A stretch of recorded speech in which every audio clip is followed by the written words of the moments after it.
ભક્તિમાં તમે બાળક બનો,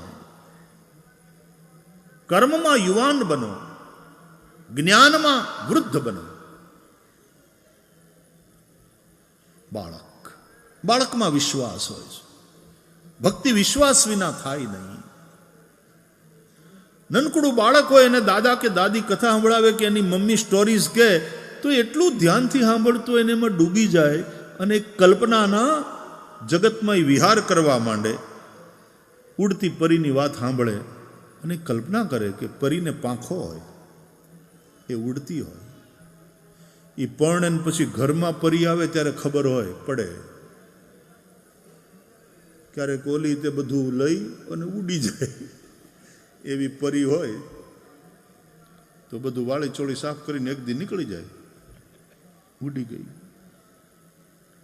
પછી એને ખબર પડે, મોટો થાય એની મેળે એ સમજશે કે આ પરી એ કલ્પનાની વાત છે, એવી રીતે ઉડે નહીં.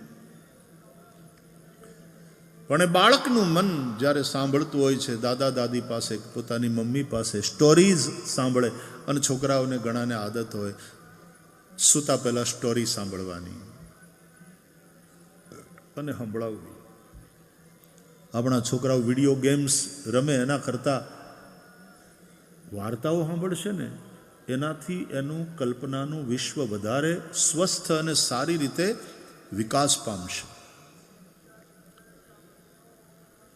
એટલે પહેલાં દાદા દાદી મમ્મી પાસેથી બાળક બનીને સ્ટોરી સાંભળો અને પછી યુવાન થાવ, ભણવા માંડો, પછી વાંચો, પુસ્તકો વાંચો.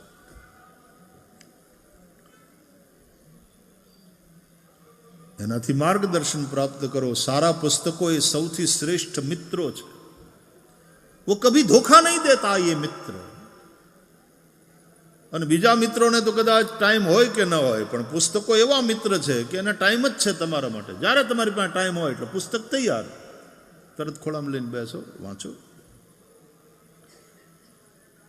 એટલા માટે હું કયા કરું છું, રોજ કમસે કમ કલાક 1.5 કલાક સારા પુસ્તકો વાંચવા માટે સમય કાઢો. તમને બહુ ફાયદો થશે, બિલીવ મી. મોબાઈલ એક કોર મૂકો, ટીવી જોવો એનો એક નિશ્ચિત સમય, વાતો કરો એના માટેનો નિશ્ચિત સમય કે ભાઈ આટલો સમય. પણ એ બધામાં આજે તકલીફ એ છે કે લોકોનું વાંચન ઓછું થતું જાય છે. વાંચો. નરેન્દ્રભાઈ મોદીજી જ્યારે ગુજરાતના મુખ્યમંત્રી હતા ત્યારે એણે વાંચે ગુજરાત વાળું પણ એક ઓલું ચાલુ કર્યું હતું ને અભિયાન. વાંચે ગુજરાત, ખેલે ગુજરાત, આવું બધું હતું.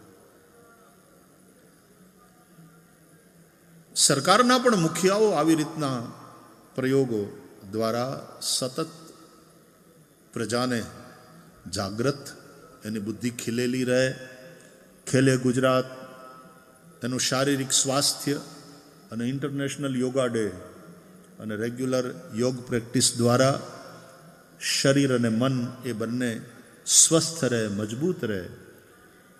વિવેકાનંદ કહેતા હતા ને કે મજબૂત શરીરમાં જ મજબૂત આત્મા કે મજબૂત મન નિવાસ કરે છે. ખાન પાન ને બેઠાડું જીવન ને કેવા માયકાંગલા જેવા થતા જઈએ છીએ આપણે. 45 તો વાળ ધોળા થવા માંડે, બોલો. અકાળે વૃદ્ધત્વ આવે, માયકાંગલા થતા જઈએ છે. શરીરમાં કોઈ તાકાત જ